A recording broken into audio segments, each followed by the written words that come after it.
دلت میخواد 100 میلیون در ماه از ادیت کردن درآمد داشته باشی؟ 200 میلیون چی؟ دلت میخواد میلیاردر شی؟ تو هم خونه بخری، تو هم تلیسمان بخری، ماشین بخری، دختر بخری.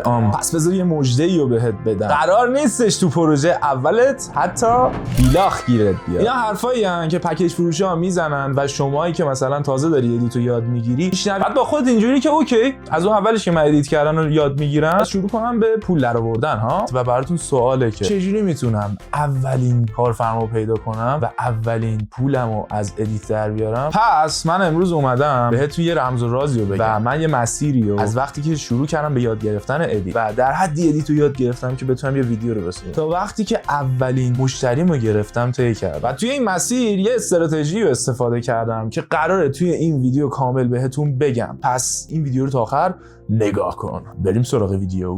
سلام، حالتون چطوره بچه‌ها؟ من مهرشادم. خوش اومدید به کامیونیتی ادیتورها و جمع ما. مثل همیشه یه ویدیو براتون درست کردم که توش میخوام یه چیزایی رو بگم که هیچکی بهتون نمیگه. حتی من یه سری از این حرفا رو تو کامیونیتی خارجی خودم ندیدم کسی بگه. فقط میشه گفت تجربه به دست میاد. ازتون میخوام تا آخر ویدیو مثل همیشه اگه 1% این ویدیو بهتون کمک کرد، برای داداشتون یه لایک بذارید، نظرتون رو کامنت کنید. آجی ستاپ باحال شده ناموسن. خدای خیلی دوست داشتم مثلا اینجوری یه ستاپ تمیز جمع کنم. اینم همون دم و دستگاه قبلیمه. خودم یه ذره برداشتم عوضش کردم که توی اولین ولاگ میبینید که مثلا چیکار کردم این شکلی شد و اینا. و اما قدم اول، بذارید اینجوری براتون مثال بزنم. فکر کنید که ماها میخوایم یه کافه بزنیم، اوکی؟ یا حالا چون من آشپزی خیلی دوست دارم و دوست دارم یه روزی کافه بزنم، میگم کافه. تو میتونی هر چی که دوست داری رو تصور کنی. فکر کنید که ما پول زدن یه کافه تو تهران رو داریم. حالا مثلا یه محله خوب مثل فرشته هر چی. مثلا قدم اول انتخاب منوی کافت و سبک کافته. یعنی چی؟ یعنی تو باید انتخاب کنی که میخوای چه غذایی توی کافت بدی، اوکی؟ و غذاهایی که میخوای توی کافت بدی حالا چیا قراره باشن. حالا اینو به چه اساسی انتخاب میکنی؟ ببین، اگه مثلا تو بری توی یه راسته‌ای مثل ستارخان بود، چی بود، همه مثلا فست فودین تو اون خیابون، خب، و اونجا بخوای تو یه دونه رستوران بزنی، اگه تو هم بری یه فست فودی بزنی که دقیقاً همون چیزا رو داره میده، مثلا همه سوخاری کیلویی ان، تو هم داری سوخاری کیلویی میدی، مطمئنا نمیتونی انتظار اینو داشته باشی که خیلی دیده بشی. پس اول از همه ازت میخوام که کاتگوری تو انتخاب کنی. برای ما ادیتورها میشه گفتش کلیت کاتگوری یه چیز ساده میشه ادیت بلند یا ادیت شورت فرم کانتنت یا کوتاه، مثل کاری که من میکنم. بعد ازت میخوام که به منوی کافت فکر کنی. وقتی من اومدم استارت بزنم حاجی، خیلی به منوی کافم فکر کردم. دوست داشتم چیزی باشه که هم یه ذره علاقه منه، هم بازار میخواد، همین که جا برای دیدنش هست. اون موقع بودش که من یه سری ریلزایی رو دیدم تو اینستاگرام که یه ادیتی داشتن که یه قسمت‌های از صورت فرد میرفت کنار، میرفت توی یه محیط سه‌بعدی با آدمک، با آبجکت، با پی ان جی های مختلف بازی می‌کرد و یه چیزی رو توضیح می‌داد. از اونجا بود که من کلا این سبک رو دوست داشتم و سبکمو انتخاب کردم. دیدم که توی کامیونیتی ایران ما یه هم چیزی یاجی کم داریم. اینجوری بود که من کافمو وسط کلی سوخاری کیلویی و ساندویجی کسی طوری زدم که یه آیتم اضافه‌تر باحال‌ترم میفروخت. مثلا دونر فروختم. خب توی کافه دیدم چیزیه که خیلی‌ها تو اون راسته ساندویجی و راسته اینا شاید اصلا دوست داشته باشن غذای چرب بخورن. حالا دونر هم بعضیش چربه، ولی مثلا دونر بدون چرب مثل دونر گاردن. و اینجوریه که تو باید اولین قدمت انتخاب باشه. دومین قدم و مهمترین قدم واسه اینکه دیده بشی خارج از این ماجراها و متفاوت باشی و اولین کارفرمای قیمت بالاتو بگیری، اینه که آموزش‌هایی رو ببینی که بقیه نمی‌بینن. یعنی چی؟ یعنی وقتی می‌بینی همه دارن یه سبک ادیتی رو میزنن، از یه المانای خاص مثل این خطه که می‌کشید اینجا یا مثل این المانای خاص کلیشه‌ای استفاده میکنن، تو بری توی یوتیوب آموزش‌هایی رو ببینی که دارن چیزای خاصی یاد میدن، مثلا آیکونای 3D، مثلا یه نوع حالت نئونی خاص، مثلا یه چیز جدید. حالا که آشپزیمون رو سبکش رو انتخاب کردیم، کافه‌مون رو جاش رو انتخاب کردیم و فهمیدیم که قرار منومون چی باشه، باید چیکار کنیم؟ کمالگرایی رو بذاریم کنار و بری سراغ ماجرا. قدم سوم میشه گفتش اگه اشتباه نکنم اینه که بچه‌ها من یه طرز فکری هستش، انقدر در موردش ویدیو میسازم که توتون بره تا ته توت. خب طرز فکر من چی میگه حاجی، اگه الان یه چیزی رو خواستی و بهش فکر کردی، اگه الان یک شبه نخواب، برو اولین قدمشو بزن بخواب. اگه الان تصمیم گرفتی بری باشگاه، تا 12 شب فرصت داری انجامش. اگه 12 شب بود تصمیم گرفتی بری باشگاه، فرصت داری گوشیتو باز کنی، یه دونه ورزش شیکمی که بدون اینکه پریدن باشه رو بزنی، بخوابی، صبح بری باشگاه. اوکی، تصمیم یه چیزی رو گرفتید، همون لحظه انجامش بدید. من وقتی تصمیم گرفتم ادیتور بشم، داشتم از یه مصاحبه کاری برمیگشتم. همون لحظه اومدم خونه و پیجمو زدم و همون لحظه شبش یه ویدیو دانلود کردم با اینکه هیچی نمیدونستم از افتر و پریمیر. بازش کردم انداختمش تو پریمیر و بعد رفتم دنبال یاد گرفتن ادیت.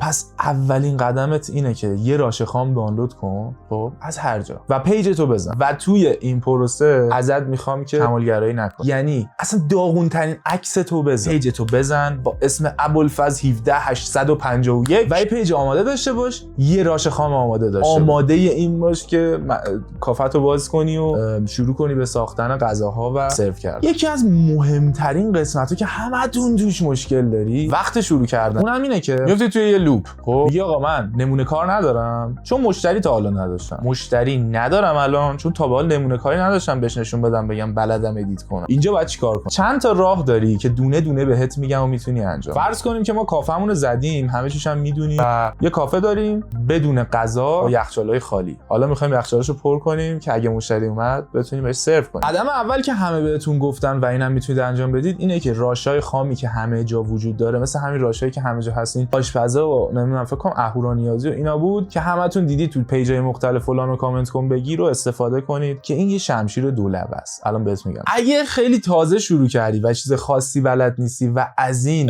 راشایی که همه دارن استفاده میکنن استفاده کنی، نمونه کارت میشه مثل بقیه و چشم اون مخاطب و کارفرما اینا رو 1000 بار دیده و فکر میکنه تو حرفه‌ای نیست. اگه خیلی ادیت خاصی و بلد شدی و خاصی حرکت خاصی بزنی، میتونه به نفعت باشه چون همه این راشا رو همه جا دیدن. وقتی میان ویدیو تو رو میبینن میگن پشمام آجی یارو چی زده، چقدر فرق داره. حرکت دومی که میتونی بزنی و خیلی اینو بهت نمیگن، استفاده از یوتیوبه. یه چیزی که تو کار 90% ندیدم به عنوان نمونه کار، اگه تو الان کارفرما نداشتی، استفاده از پادکسته. ما الان توی یوتیوب تو مرحله‌ای هستیم آجی که پادکست داره خیلی خفن میره جلو، پشمام ریخته اصلا، انقدر داره ویو میگیره، انقدر داره ازش استقبال میشه. پس بهترین فرصت برای شماهایی که دارید من نگاه میکنید، از من به شما نصیحت، استفاده از پادکست‌های یوتیوب و روش ادیت زدن. هم محتواش خیلی جذابه، یعنی وقتی یکی نمونه کارتو میبینه داره محتوای پادکست رو هم میبینه و براش خیلی جذابه و اون آدم شناخته شده است مطمئنا. هم خیلی جای مانور برای تویی که میخوای مثلا سبکای مثل سبک من ادیت سه‌بعدی و فلان و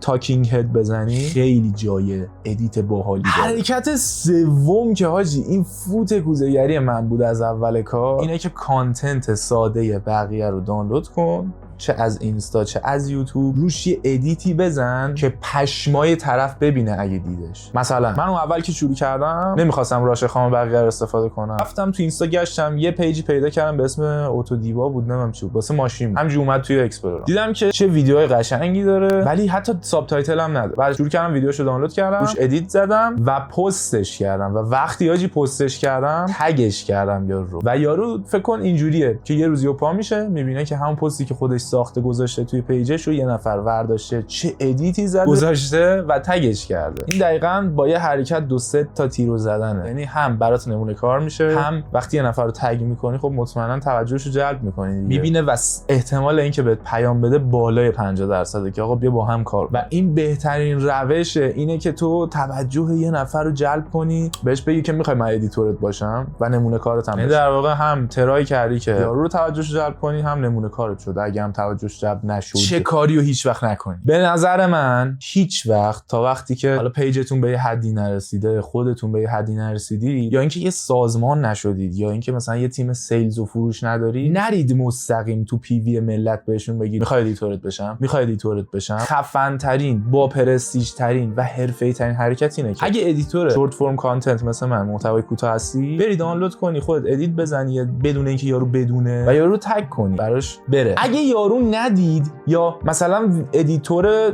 ویدیوهای یوتیوبی بلندی یه تیکه از ویدیو بلند مثلا سهیل سلوا رو یه تیکه از ویدیوی بلندش رو دانلود کن، مثلا یه دقیقه شو ادیت قشنگ افقی تمیز یوتیوبی بزن و اونجوری براش بفرست. یه تریک خیلی قوی میخوام بهتون یاد بدم. نکته دوم این ویدیوه که هیچ کس بهتون نمیگه، اگه ادیتوری و دوست داری واسه یوتیوبرها کار کنی مثل خود من که واقعا دوست دارم این کارو بکنم، قشنگترین راه جلب اعتماد یوتیوبرها و مشتری گرفتن همینه. ویدیوشو دانلود کن، برو تو چنلش ویدیوشو دانلود کن، یه قسمتش رو ادیت بزن. همه چنل‌های یوتیوب تو این قسمتی که توی تصویر می‌بینید یه ایمیلی دارن که اون ایمیلیه که باشون در واقع چنل ساخت. ویدیوتون رو ادیت بزنید، بفرستید واسه چنل یارو و تو اینستاگرام پستش کنید، طرفو اینستاشو. حالا که این پیجا رو پیدا کردیم، ادیتامون رو زدیم و در واقع الان یه نمونه کار داریم، قدم بعدی اینه که اونو پستش. چجوری پستش کنیم؟ ساده ترین روش ممکن واسه پست کردن نمونه کار تو اینستاگرام قبل و بعدیه که می‌بینید تو پیج منم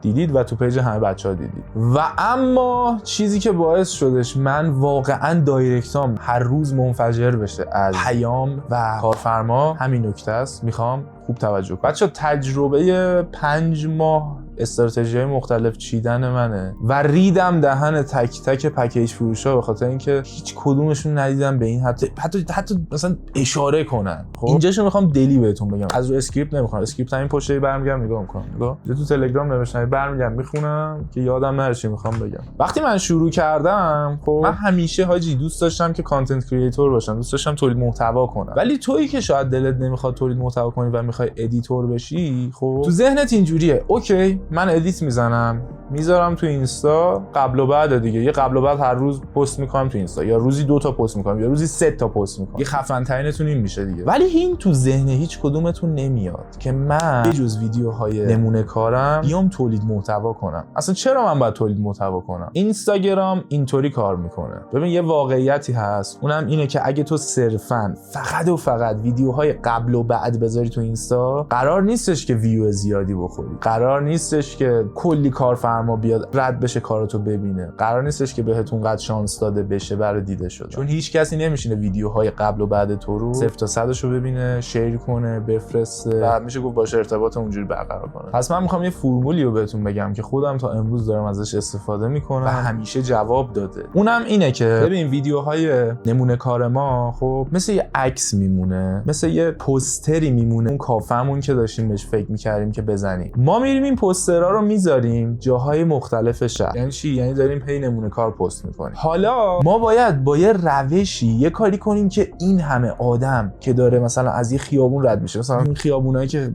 راسته غذا فروشیه، وقتی دارن رد میشن یه کاری کنیم که اینا بیان و پوستر یا تبلیغ چیز کافه ما رو ببینن. وقتی تو فقط پست میذاری قبل و بعد، فقط داری اون برگر رو میچسبونی رو دیوار، من یه کافه دارم توش اینا رو میدم، تو این غذا رو میدم. ولی وقتی تولید محتوا میکنی، یعنی چی؟ ویدیو آموزشی میسازی، ویدیو فان میسازی، فان هم زیاد نه واقعا، یه نوعی از تولید محتوای جذاب میکنی. اصلا همینجوری دلی ادیت میزنی مثلا روی یه موزیک ویدیو، یا دلی ادیت میزنی روی یه قسمت فیلم، یا دلی ادیت میزنی روی یه قسمت پادکست، بدون اینکه بگی این نمونه کاره. تو در واقع داری میری یه قسمتی، یه جمعیتی از اون مردم که دارن تو راسته غذا فروشا رد میشن رو میگیری و باعث میشه که مسیرشون از جلوی اون تبلیغ رستوران تو یا کافه تو عوض بشه و از اونجا رد بشن و دیده بشه اون پست. پس مهمترین فرمول اینه نمونه کار پست کنی. بین نمونه کاراتون مثلا 2-3 تا نمونه کار پست کردی، یه دونه ویدیو آموزشی، حالا فانو سعی کنید 10 تا یه دونه بذارید حتما، چون دوست نداری که فقط آدمای جنگول باشن بیان از اونجا رد شن و کارتو رو ببینن. یار اومده تفریح کنه، قرار نیستش که بیاد مثلا کافه تو، بعد گشنش نیست. اصلا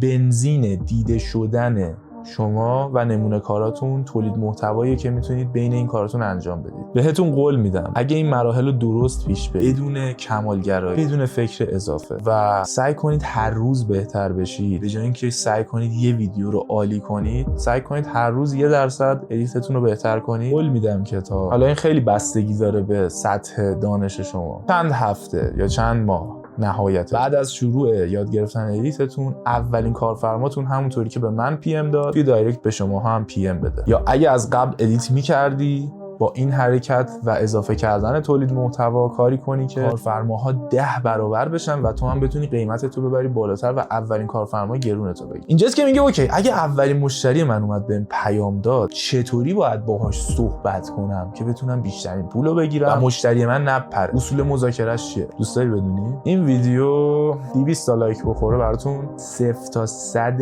مذاکره که من توش واقعا پدرم در اومد و یاد گرفتم و همه‌شو میذارم. مثل همیشه خلاق باشید، هر روز یه چیزی بسازید و هیچی به تخمتون نباشه. پیش the fuck out.